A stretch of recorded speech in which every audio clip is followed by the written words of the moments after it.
Et le sujet, ça va être quand la transformation agile rime avec insécurité.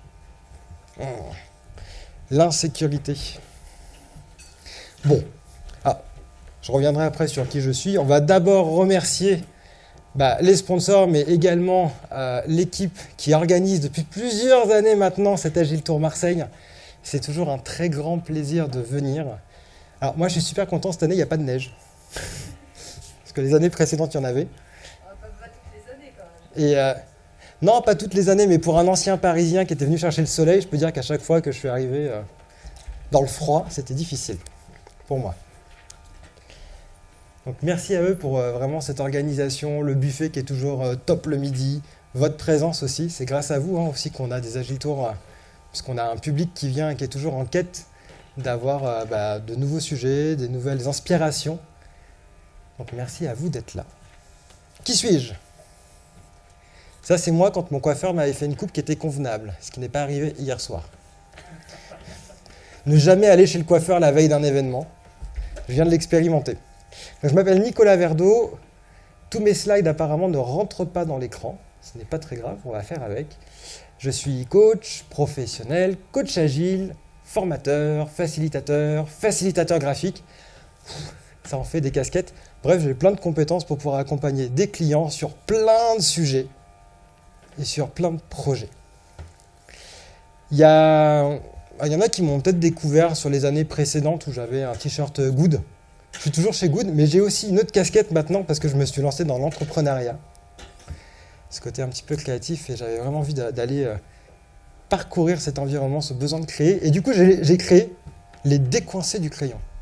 Il y en a peut-être d'ailleurs qui se sont fait décoincer il y a quelques années quand on avait animé avec Viviane Morel un atelier sur la facilitation graphique.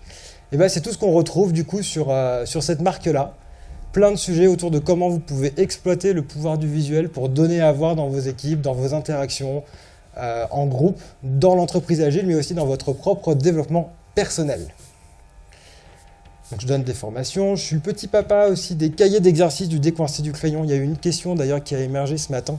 On ne le voit pas, mais c'est là. Sur comment on peut se lancer à faire des jolis dessins ou à du moins donner à voir quand on facilite et qu'on anime des réunions. Vous savez tous le faire parce que vous êtes tous passés plus ou moins normalement par la case maternelle et vous maîtrisez tous le rond, le carré, le triangle, le trait et un petit point. Donc normalement, vous pouvez tous vous décoincer et aller un petit peu plus loin. D'ailleurs, en parlant d'aller un petit peu plus loin, on est en période de fête et c'est la deuxième année consécutive que je lance le calendrier de l'Avent. Du coup, si vous avez envie d'avoir des tips sur de l'animation, sur de comment exploiter le pouvoir du visuel, vous avez juste à scanner le QR code du coup qui ne rentre pas sur la page. Ça marche si je fais ça ? Là ça marche. Moi je vais peut-être faire comme ça d'ailleurs. Il y a quelqu'un qui m'a dit un jour pourquoi les gens ils savent pas se mettre en mode présentateur, parce que ça rentre pas dans l'écran en fait, tout simplement. Et si je fais ça, ça marche ou pas ? Non. On peut pas tout avoir. Donc le calendrier de l'Avent pendant 25 jours, des astuces sur le pouvoir du visuel, sur le développement personnel en utilisant les techniques de la facilitation graphique. Du coup, pour plus de simplicité, je vais quand même revenir à récupérer ma fenêtre là et prendre ma petite truc machin. Voilà. Lire. Alors, qui est dans la salle ? Pour qui c'est le premier Agile Tour ? Levez la main. Yeah ! Bienvenue. Qui est en train de découvrir ce qu'est l'agilité ? Ok. Qui est peut-être Scrum Master ? Ouais. Product Owner ? RTE ? Yeah, il y a des contaminés à safe. Émilie n'est pas là. Ok. Il y en a qui font peut-être de la facilitation ? Qui sont coach ? Ouais, ok. Très bien. Bon, moi j'ai une super question. Du coup, par quoi commence-t-on lorsqu'on veut faire une transformation agile ?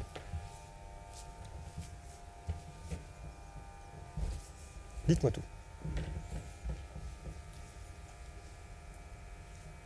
Prenez la parole. Hein.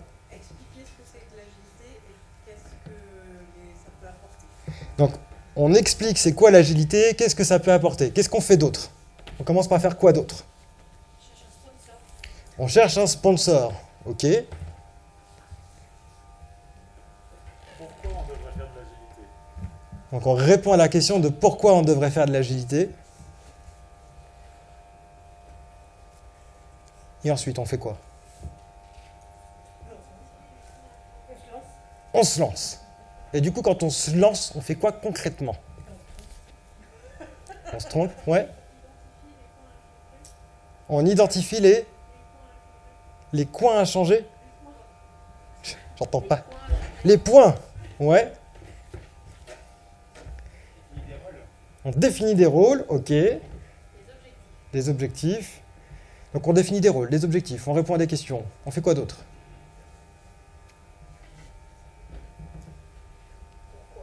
Pourquoi? Vous trouvez qu'on passe beaucoup de temps sur le pourquoi du pourquoi du pourquoi? Moi, alors, pour le coup, je suis pas très vieux, mais je suis pas non plus très jeune. C'est comme le 15 heures, je suis un peu entre les deux. Euh, Donc j'ai accompagné quelques clients et ça a été surtout faut mettre en place Scrum, faut mettre en place Kanban. Alors maintenant, il faut mettre en place Safe. Ok. Du coup, on va recruter plein de coachs, on va former plein de gens, on va réfléchir au rôle, on va faire un RACI. Oh là là, le RACI. Ok. Alors, ouais, pourquoi? Mais surtout, en fait, vous avez déjà vu le manifeste agile, en vrai? Ouais, juste pour revenir, on essaie de partir dans une démarche de transformation agile, donc avec un état d'esprit. Et du coup, merci Viviane Morel, qui est en train de faire des montgolfières dans une autre salle. Mais c'est elle qui a fait ce super visuel. Et elle propose des lingettes pour nettoyer vos lunettes. Donc si vous la voyez quelque part, vous dites-lui j'en veux une. Et elle vous donnera le manifeste agile sous ce format-là. C'est génial. Les valeurs, les principes. La première valeur, les individus et les interactions, plus que les outils et les processus. Moi, quand j'arrive dans une entreprise, et je l'ai fait en tant que coach agile, qu'est-ce qu'on fait? On met en place des process et des outils. C'est questionnant quand même. Scrum est un process, avec des rôles, on va trouver des outils, on va mettre en place le post-it, des rétrospectives, etc., etc. Mais on est clairement, ça marche ce truc-là. Yeah, on est là. Du coup, les individus et les interactions, qu'est-ce qu'on en fait? Vous êtes d'accord avec le constat quand même, hein? Ouais. Alors, on répond à plein de questions, etc., etc. Mais clairement, on est principalement sur est-ce qu'on fait des réunions, est-ce qu'on contrôle bien finalement que les nouveaux process qu'on a mis en place fonctionnent et qu'ils soient en place. Et bah du coup, c'est ce qu'on va aller creuser aujourd'hui. On va revenir sur les individus et les interactions.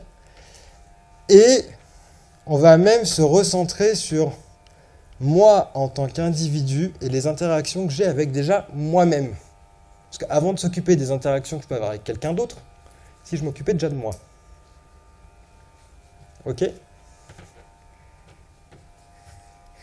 Alors, si on se pose cette question-là, quelle réaction, comportement avez-vous observé chez vous ou chez les autres lorsqu'on démarre une transformation agile?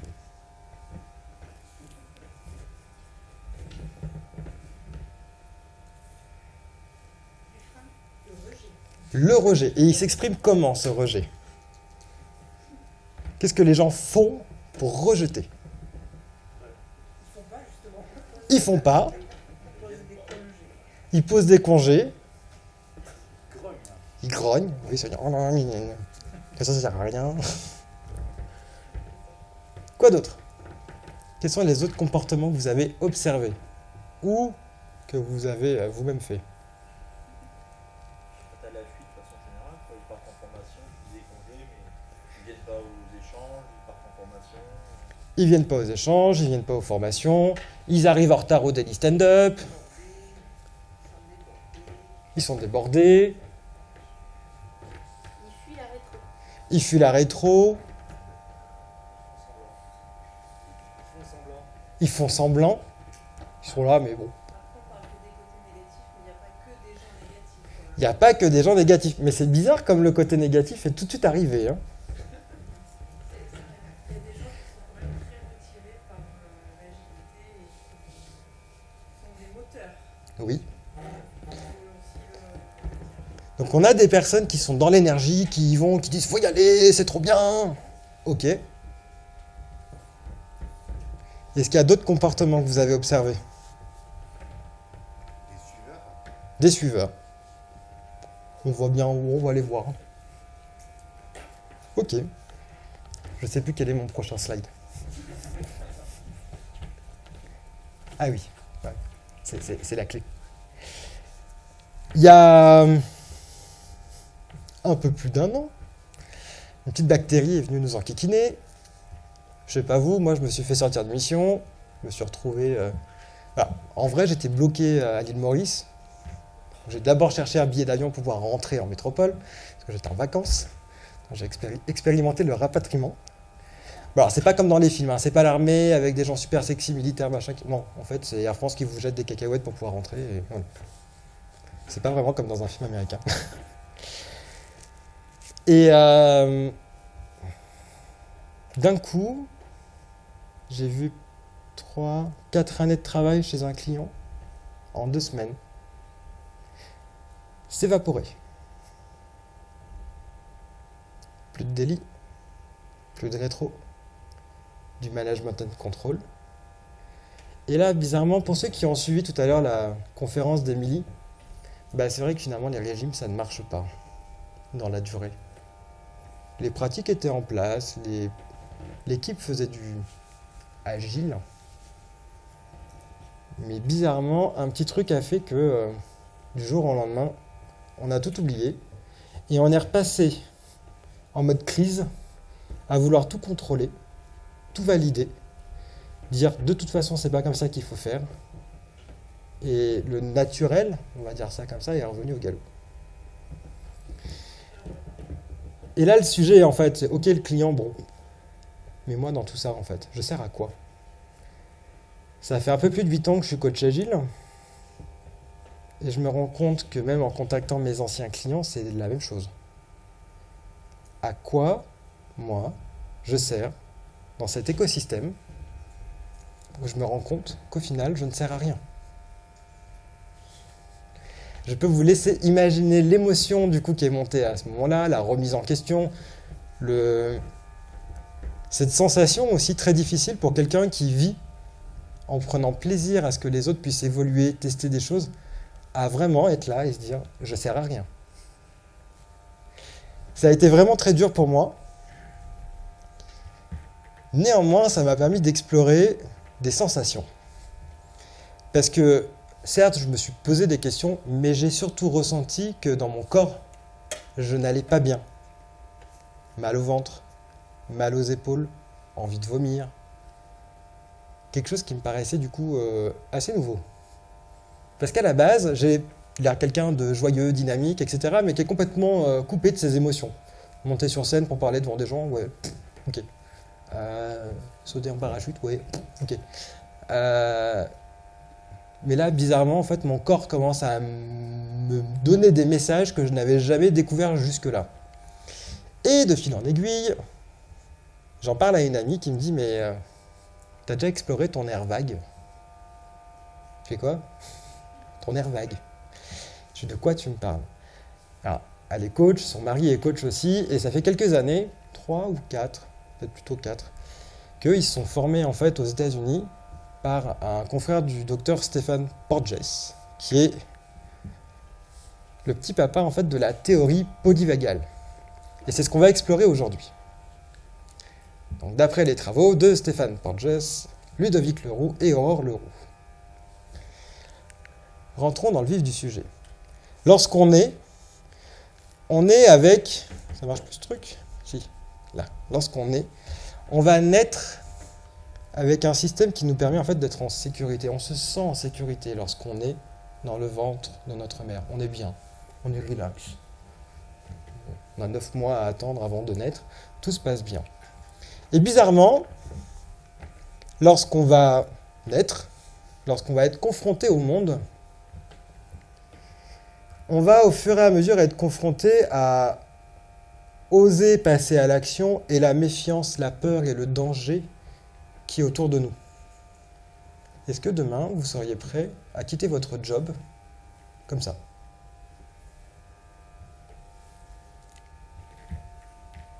Oui, non? Non. Ça dépend. Ça dépend. À l'âge de 18 ou 19 ans? Un peu plus. Est-ce qu'il y a comme ça des choix où oser passer à l'action devient de plus en plus compliqué, de plus en plus dur?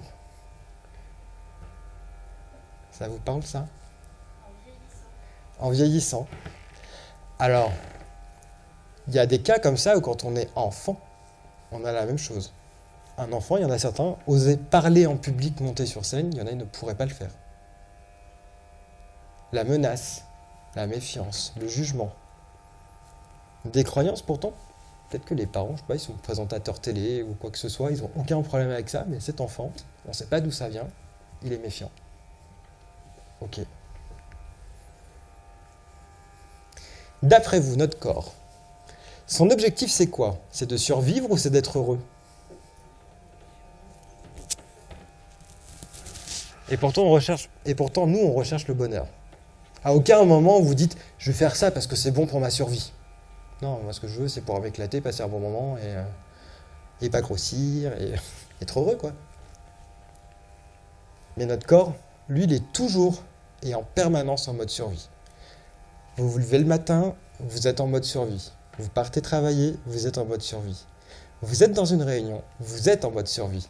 Vous êtes même maintenant présent dans la salle, vous êtes en mode survie, en train d'écouter des messages qui potentiellement sont en train de bousculer votre carte du monde. Vous êtes en train d'essayer de survivre à tout ce qu'on est en train de vous transmettre. C'est dingue, hein? Et ok, mais du coup, on survit grâce à quoi? Une idée? Eh bien, notre nerf vague. C'était facile, je donnais la réponse tout à l'heure. Alors, le nerf vague, c'est un nerf qui part du sommet de notre crâne et qui descend pouf, dans tout notre corps. Ça, c'est super facile, c'est le plus grand nerf qu'on a. C'est l'autoroute de l'information. Et je viens de faire exactement ce que je pense la plupart sont en train d'imaginer. Le cerveau envoie de l'information dans le nerf vague. Et ben ouais, voilà. Et là, on se dit, ok, donc on n'a rien compris. En fait, donc là, il y a des petites cellules que vous ne voyez pas, qui sont là. Elles envoient 80% d'informations vers le cerveau. Et le cerveau, lui, en envoie que 20% vers le corps. Respirer, c'est le moment d'activer de la transpiration, c'est le moment de enlever la patte. C'est vraiment le côté instinctif, finalement, que le cerveau envoie. Mais tout le reste vient du corps. Ça vous surprend ou pas, ça? Oui? Est-ce que vous en êtes déjà rendu compte que vous êtes capable, que vous êtes des êtres sensoriels?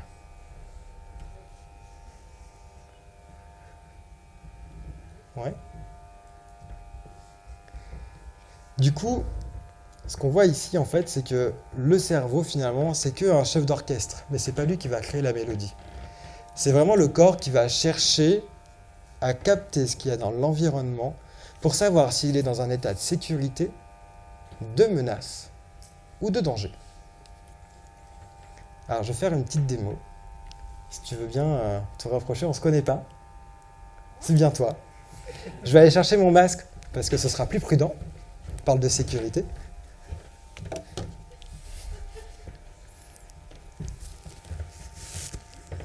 Hop, tu peux t'arrêter là. Ok. Comment tu te sens? Bien. Bien. Ok. Et là, tu te sens comment? Un peu agressé. Ah d'accord. Et là? Un peu moins. Un peu Dans moins. ma bulle. Et Alors là, pas du tout. J'aime pas du tout là. voilà. Je te remercie. En 2 secondes, il s'est pas passé grand-chose. Je l'ai pas tapé, j'ai pas voulu la tuer. Qu'est-ce que tu as ressenti, si je peux me permettre? Pourtant, ton attitude n'était pas agressive, plutôt sympathique, mais je me mettais en mode protection. Et dans ton corps, t'as senti quoi? C'est le truc pas facile, ça. Alors là, c'est pas facile, parce que n'accepte. Enfin, moi j'accepte. Enfin, je pense être plus cérébral que. Voilà. Donc je ne sais pas. Ça tombe bien, merci. On n'a pas appris en fait à observer nos réactions, Oui. nos propres réactions. On est souvent dans le jugement des réactions des autres. Tu fais ci, tu fais ça. Et toi, tu réagis comment en fait? Ton corps, il est en train de faire quoi? Potentiellement, quand je me suis rapproché, je sais pas, à un moment donné, tu as peut-être, je sais pas si vous avez observé, tu as contracté peut-être même le corps par exemple. Cette contraction-là, elle est en train d'envoyer un message au cerveau. Le corps envoie 80% d'informations au cerveau. On pourrait même faire le test, je ne sais pas si ça vous est déjà arrivé, d'avoir l'impression d'avoir quelqu'un derrière vous. Vous n'avez pas vu la personne venir, mais vous savez qu'il y a quelqu'un. Vous ressentez. On a tous ce sorte de champ électromagnétique qu'on dégage. On peut ressentir finalement qu'il y a quelqu'un, qu'il y a quelque chose. Quand on est dans un environnement qui n'est pas propice au bien-être, je sais pas, vous rentrez dans un appartement, vous avez fait la fête, il y a de l'alcool partout par terre, tout ce que vous voulez. On se sent pas bien, quoi. C'est pas la même chose que si on rentre dans un appartement qui est tout propre, tout beau, ça va avoir un impact finalement sur notre bien-être, l'environnement. Donc notre corps est capable d'envoyer cette information. Et il va être beaucoup plus vicieux que ça, notre corps. Qu'est-ce que j'ai fait du truc là? Là. Notre corps, du coup, il va générer 3 états. Le premier état. Je suis en sécurité. Je me sens bien. Je suis en lien avec les autres. Je suis proactif. Je suis en train de faire des choses. Tout se passe bien. Je suis dans le flow. Le deuxième état, je suis en insécurité. Là, ça commence à pas aller.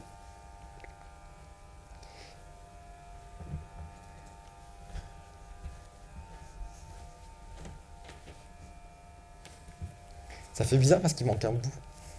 Donc je suis en insécurité, du coup je me sens menacé. Je ne suis pas en train de mourir, mais je sens qu'il y a un danger potentiel. Le troisième état, je vais mourir. Moi personnellement, quand je vois une araignée, alors ça dépend de la taille, mais je peux facilement me retrouver là. Je vais mourir. Et qu'est-ce qui se passe quand on va mourir ?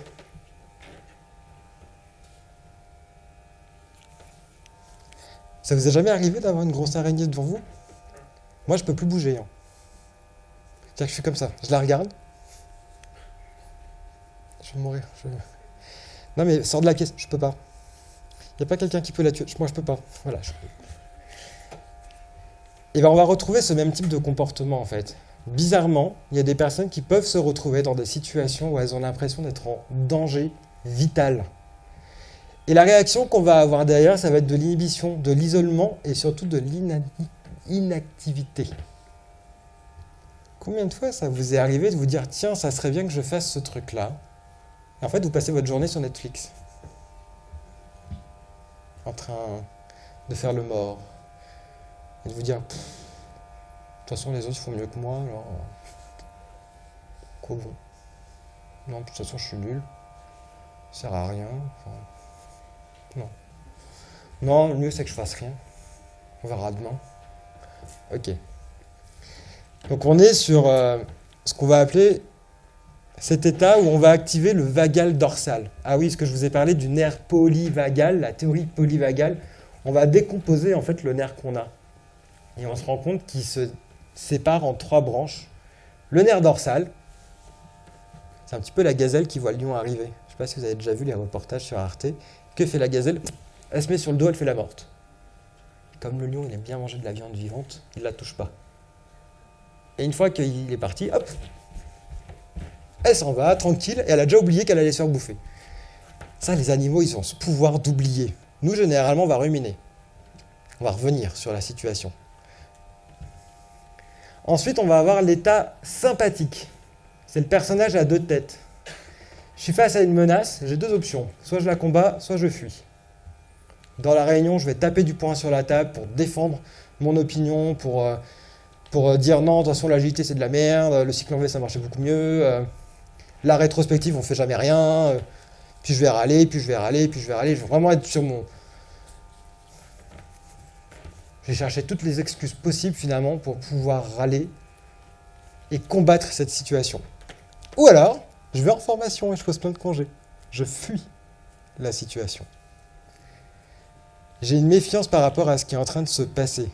La situation en cours est en train de me mettre en insécurité. Et le vagal ventral, comme je vous l'ai dit tout à l'heure, je suis en lien, tout va bien, je suis confiant, je suis dans le projet, je suis vraiment en train d'avancer.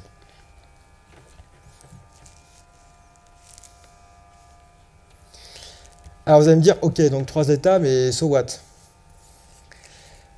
La clé finalement pour moi dans la théorie polyvagale, ah oui, je vous ai peut-être pas dit, je suis pas un expert dans le sujet, hein, je suis moi-même encore en train de le découvrir. Mais c'est ça qui est cool de pouvoir venir partager des choses qu'on est en train de découvrir. Alors, je vais révolutionner un truc. À chaque état appartient des histoires, des pensées et des croyances. Vous êtes en réunion et d'un coup vous vous retrouvez comme ça, figé. Il y a quelqu'un qui vient de dire quelque chose, vous n'arrivez même plus à parler tellement c'était contre l'énergie que vous aviez en cours, contre toutes les idées que vous aviez. Et d'un coup, en fait, le souffle coupé. À ce moment-là, il y a une histoire qui est en train de se créer dans votre tête. On a reçu de l'information est montée au cerveau, potentiellement je suis même comme ça. Je respire plus, je suis même plus en train d'alimenter correctement mon corps en oxygène. Et là, je me dis, ok, peut-être qu'il faut que je parte de l'entreprise. De toute façon, c'est pas de moi dont ils ont besoin dans l'équipe. On va développer en fait des pensées et des croyances qui sont propres à l'état dans lequel on est. Et ça, c'est important. Ce que je suis en train de penser, je le pense parce que je suis dans cet état-là. Je suis en danger de mort. Dans le coaching traditionnel, à ce moment-là, on viendrait dire « Oh, allez, fais un effort, essaie de rajouter une petite pensée positive, tu peux y arriver. » Ok, 1 fois, 2 fois, 3 fois. La pensée positive va peut-être aider à avancer, mais au bout d'un moment, elle ne marchera plus.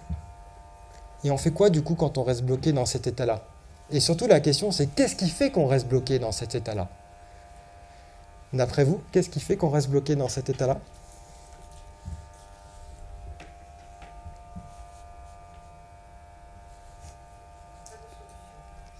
Si, il y a une solution. On ne travaille pas au bon endroit. Où est-ce qu'on travaille généralement quand on a ce type de problème? Là, dans la tête. Ce qu'on peut faire ce qu'on veut sur notre mental, si notre corps il est encore contracté, en train d'envoyer un message de danger de mort, je peux faire ce que je veux sur mon mental. Mon corps continue à envoyer 80% d'informations, de dire tu vas crever. T'inquiète pas, tu vas pas crever. Ça va être trop bien. J'ajoute du positif dans ma tête. Mais potentiellement, j'ai toujours ma grosse boule au ventre, le souffle coupé.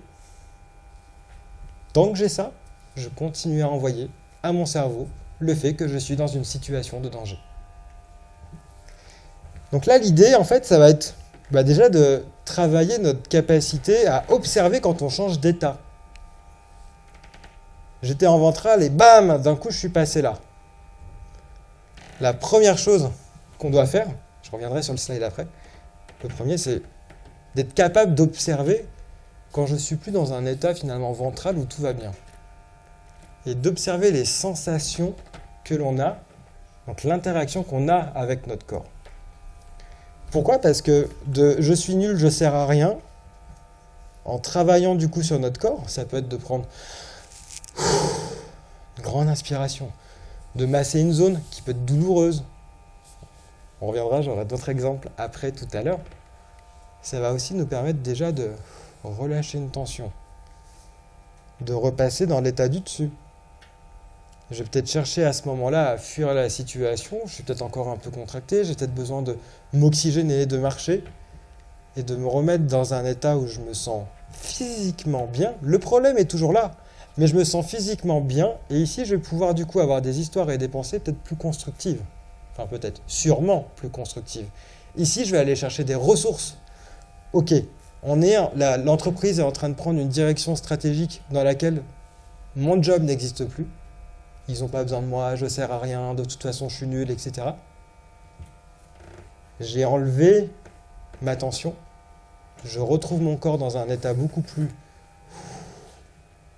en accord et en zénitude. Ok, je peux me former, je peux aller chercher des compétences, mon entreprise peut m'accompagner sur ce sujet, ça va être un long chemin, mais il y a des possibilités. Même problème, mais deux états différents. Je vais mourir, je suis en sécurité, et il y a des options qui s'offrent à moi. Petit exercice pour voir quand est-ce que vous changez d'état. Vous êtes prêts? Je pense que vous n'êtes pas prêts, moi. Ah, faut que je fasse comme ça.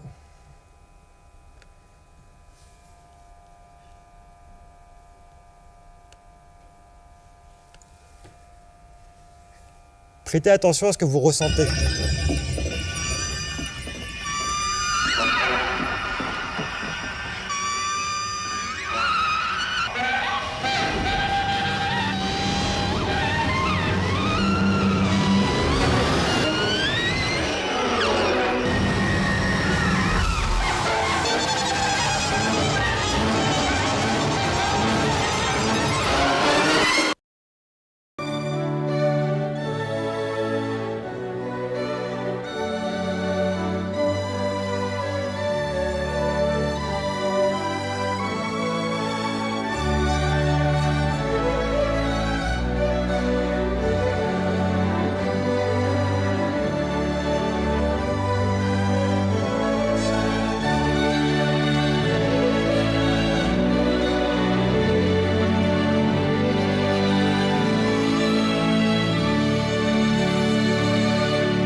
Qu'est-ce qui vient de se passer chez vous?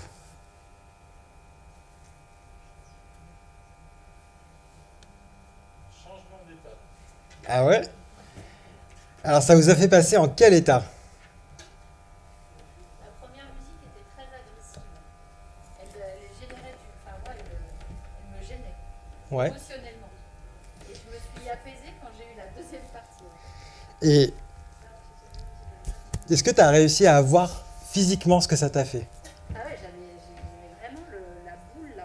Ouais, donc la boule là, Ouais, le souffle court. le souffle court. J'ai eu faim? Non, la Non. pluie. Ouais. Et la deuxième partie? La respiration. Relaxation. Ouais. Plus calme. En plus, la première partie, ça s'accélérait dans la musique. Donc, plus tu avançais vers la fin, plus ça te stressait, ça t'agressait. Donc on est face aux mêmes images, avec deux musiques différentes. Une première qui crée chez vous une sensation de malaise, de mal-être, le corps qui se crispe, le souffle qui se coupe. Et une deuxième, d'un coup on se sent plus relax, et on vient justement à ce moment-là d'expérimenter oui, le changement d'état. Vous êtes passé potentiellement de l'état sympathique, envie de fuir la situation, envie de sortir de la salle, envie de trouver un moyen de mettre quelque chose sur mes oreilles pour pas écouter ça. Ah, je me sens bien. On est d'accord que normalement vous n'étiez pas en mode je vais mourir. D'accord, ça me rassure. Qu'est-ce que ça vous évoque du coup?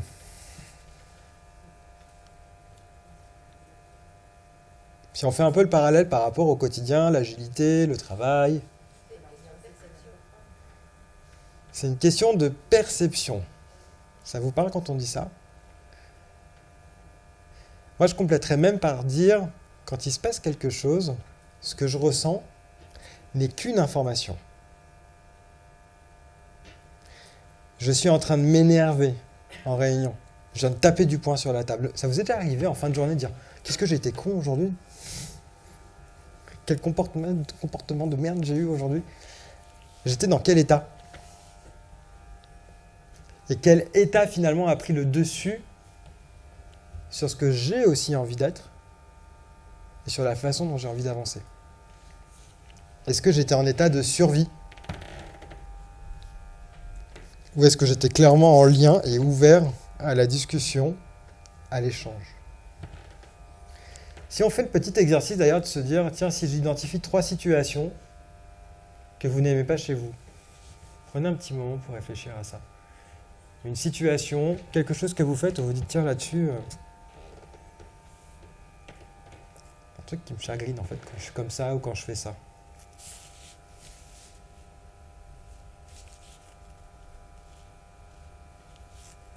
Vous l'avez ?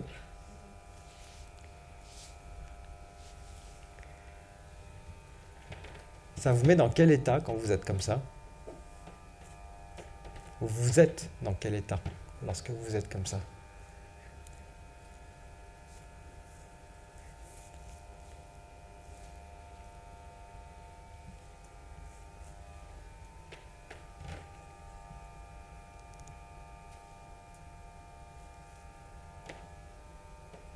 Une idée ? Quelqu'un veut partager un exemple ? C'est assez personnel, je sais. On est sur la route, il y a les bouchons. Je râle, je m'énerve, je klaxonne. C'est mon sympathique qui est en train de parler, qui a besoin de s'exprimer, qui a besoin de râler, qui a besoin de décharger. Il y en a pour qui c'est ok, hein, de se dire, je suis comme ça, je suis un râleur. Oui et non, parce qu'en fait, on perd quand même beaucoup d'énergie à râler. La question, c'est de se dire à quel moment j'ai besoin de râler et d'être en sympathique.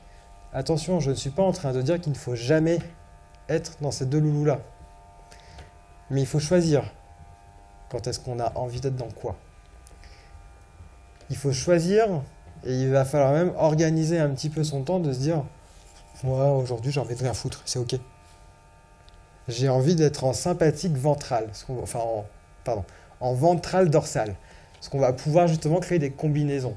C'est pas que je suis en train de mourir, mais j'ai besoin de me reposer en fait. Et j'ai besoin d'une journée où je vais rien faire. Je vais faire le mort, mais en fait, je vais me ressourcer.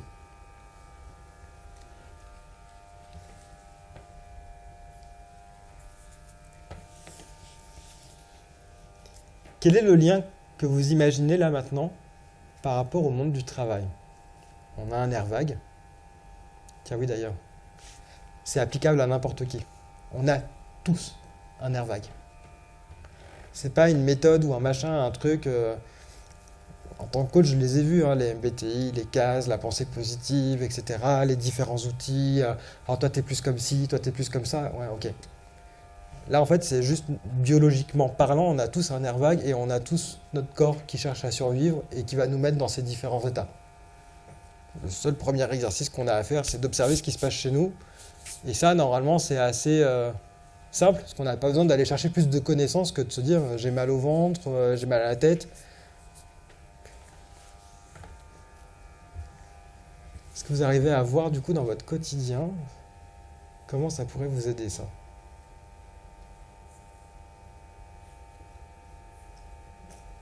Ouais. Ce que je veux savoir, c'est comment on bascule les gens de sympathique à ventrale. Ouais. Quels sont les outils Quels sont les outils ? Et bien, il va falloir stimuler son nerf vague. à part de leur passer de l'éducation? Stimuler son nerf vague. Est-ce que vous avez vu, pour ceux qui étaient là peut-être au tout début, la première image qu'il y avait sur mon PowerPoint ?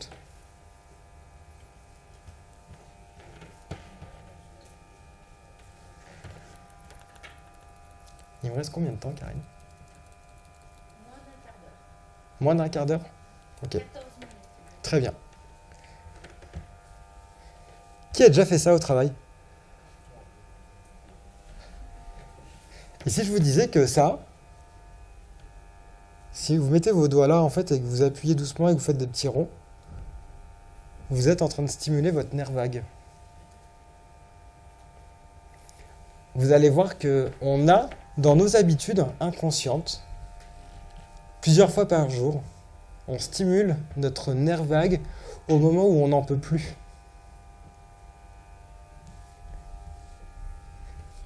Donc ça, clairement, de se poser de temps en temps et de masser cette zone-là permet de stimuler son nerf vague. Le fait de sauter et de bouger permet de stimuler son nerf vague. Le fait de prendre des grandes inspirations et des grandes expirations permet de stimuler son nerf vague. Un autre exercice aussi. Et vous pouvez le faire aussi. Alors je vais essayer de ne pas marcher sur le micro qui est dans la poche. Pas comme ça. Ça va être de prendre vos mains, de les mettre comme ça, allez-y. Et vous les placez derrière la nuque.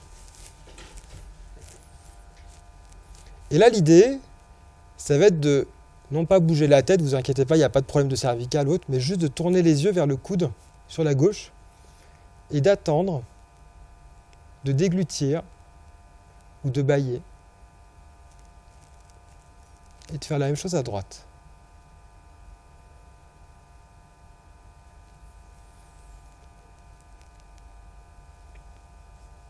Alors on peut faire ça plusieurs fois. Et cet exercice vient déverrouiller en fait les tensions qu'on a dans la nuque. Et il va stimuler notre nerf vague. Alors, comment ça se remet? Comme ça. C'est lequel? C'est celui-là. Il y a plein d'exercices comme ça qui vont vous permettre d'aller stimuler votre nerf vague. Et plus vous allez stimuler ce nerf, et plus vous allez pouvoir rentrer avec ce qu'on appelle la neuroception. Vous pouvez chercher sur internet théorie polyvagale, neuroception. Cette capacité à comprendre dans quel état vous êtes. On l'a vu tout à l'heure, l'idée c'est, j'ai ma boule au ventre. Qu'est-ce que je fais pour d'abord faire passer ma boule au ventre? Non pas en travaillant là, mais en travaillant d'abord sur le corps pour, entre guillemets, ensuite avoir les idées claires. C'est-à-dire ne pas être pollué par un message de défense de notre corps qui, lui, cherche à survivre, mais être apaisé, je suis en sécurité, ou je ne suis pas menacé, je ne vais pas mourir, on ne va pas me tirer par les pieds ou quoi que ce soit, tout va bien. Donc calmer le corps pour se dire, maintenant je peux réfléchir. Qu'est-ce que je peux faire? Qu'est-ce qu'on peut faire? J'ai reçu ce message-là, ok. Maintenant que je suis retourné en état ventral, ça peut être de la respiration, de la cohérence cardiaque, ça peut être du yoga, ça peut être de servir un bon verre de vin, ça dépend des gens, sans tomber dans l'excès. Mais on va chercher justement à remettre cet équilibre dans le corps pour pouvoir travailler sur le mental. Et ça, pour moi, du coup, c'est la vraie question. De se dire, aujourd'hui, dans les organisations, on fait énormément d'accompagnement, on déploie des méthodes, on déploie des process, mais les gens dans les entreprises le perçoivent et le reçoivent comment? À quel moment on s'intéresse de ce qui se passe à l'intérieur des gens? Dans quel état ils sont? Quand on arrive et qu'on dit, bam, on passe en Scrum. Il y a 8 ans, du coup, ma deuxième mission. Petit jeune, cool, machin, boîte internationale, trop bien. Formation Scrum, bon, lambda, hein, cool, finger in the nose. À la pause, il y a une fille qui vient me voir, elle me fait, moi ce soir je me suicide. Au début, je me suis dit, bah, c'est une blague en fait. c'est pour bisuter le nouveau ou Ah non, non. Je peux plus saquer mon patron, ça fait des mois que je dis, de toute façon, il faut faire du Scrum, il a dit que c'était que de la merde. Et là, maintenant, il fait le beau devant tout le monde. Elle était en quoi? Elle était en dorsale, mais à bloc là.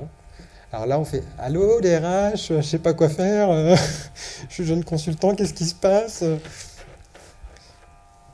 Et la question qu'il faut se poser, c'est est-ce que c'est normal aujourd'hui qu'on en soit encore là, en fait, dans les organisations?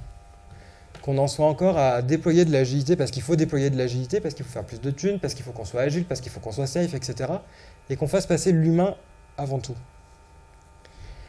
Et je dirais même, d'après vous, pourquoi les transformations agiles échouent?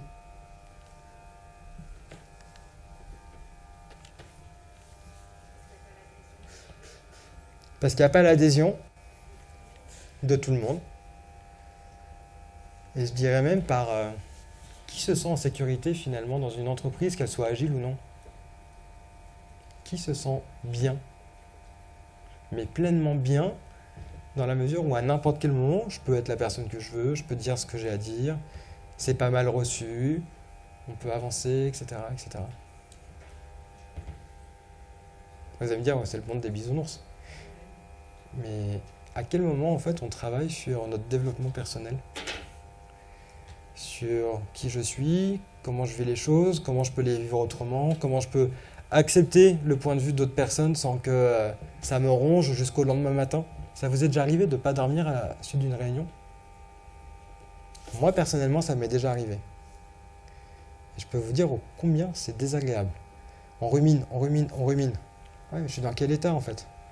Et mon corps il est dans quel état? Et il y a combien de personnes aujourd'hui dans les organisations qui sont en train de vivre ça et qui n'ont juste pas la clé en fait de se dire attends mais en fait j'ai le droit de... Ah mais c'est qu'une information en fait, je suis pas en train de mourir, je suis pas en danger et je peux juste déjà rassurer mon corps que ça va, je suis plutôt bien et trouver des solutions. Non, ce que tu proposes, moi ça me convient pas pour telle et telle et telle raison. Voilà. Écoute, ok, bon bah du coup qu'est-ce qu'on peut trouver comme solution ensemble?